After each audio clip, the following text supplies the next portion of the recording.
isang silid-aralan, lahat ay abala, ngunit may dalawang pusong may tinatagong sakit.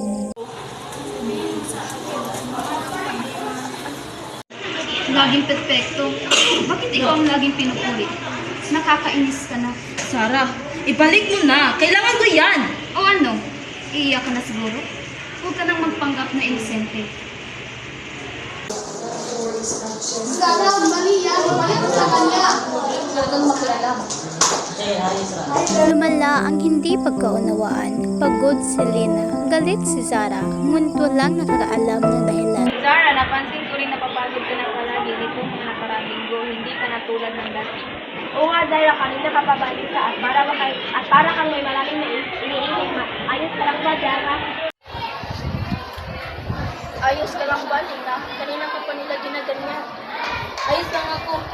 Kaya ito, ginagawa ko naman ang aking makakaya. Pero masakit talaga. Laging nag-aaral? Laging pagod? Akala mo ba mas magaling ka sa amin? Hindi! Sinisikap ko ng ang lahat, tulad mo rin. Bakit ka ba galit sa akin?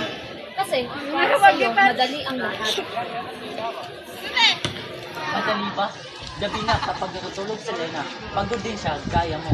Hindi naman talaga madali para sa iyo lahat, di ba, Zara? Nakita ka nung nakaraang buwan. Mag-isa ka lang pauwi, walang kasama. Madalas wala ka rin baon. Ayaw mo lang sabihin sa akin.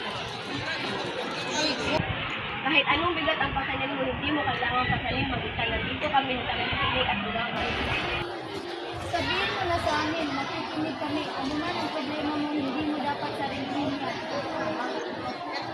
Hindi na natiis ni Zara. Isiniwalat niya ang bigat na matagal niyang kinigimkim na minsan ang nananakit ay nasasaktan din. Ang pamilya ko lumipat sa ibang lugar. Ako na lang mag-isa dito. Walang tumutulong, walang nagtatanong kung kumusta ako. Kapag nakikita ko yung magkakasama sa tulungan, kaya hindi ako. Ikaw, Lena, may mga kaibigan ka. May nagmamalasakit sa'yo. Kaya ikaw ang binigyan ko ng galit ko. Patawad. Hindi ko alam ang gagawin ko. Nakakagawas ng halaga mo kung humingi ka ng tulong mas kahanga-hanga pa nga dahil inamin mo ang totoo. Hindi kayo galit sa akin? Hindi. Nasaktan ako. Ngunit naintindihan ko na ngayon. Pag-aral ko tayo ng mabuti at magkakasama, walang maiiwan. Dapat sinabi mo na sa amin ng iba. Pagkapunoy tayo, dapat naman tayo. Kung may problema ka, sabihin mo lang sa amin. Nandito kami, hindi ka mag-isa. Gumawa unang plano, pagsalita ka agad, huwag sarilihin ang bigat. Pangalawang plano, humingi ng tulong, nandito lang kami. Pangatlong plano, maging mabait at hindi mo alam ang pasa ng iba. Patawad na lang. Patay na buhok.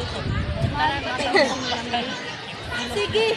At kung kailangan ka ng tulong sa pagkaaral, pagkain, o kahit kausap lang, sabihin mo na. Natutunan nila na hindi lang ang mali ang nakikita, kundi ang kwento sa likod nito. Kaya tandaan, anuman ang bigat na pinagdadaanan,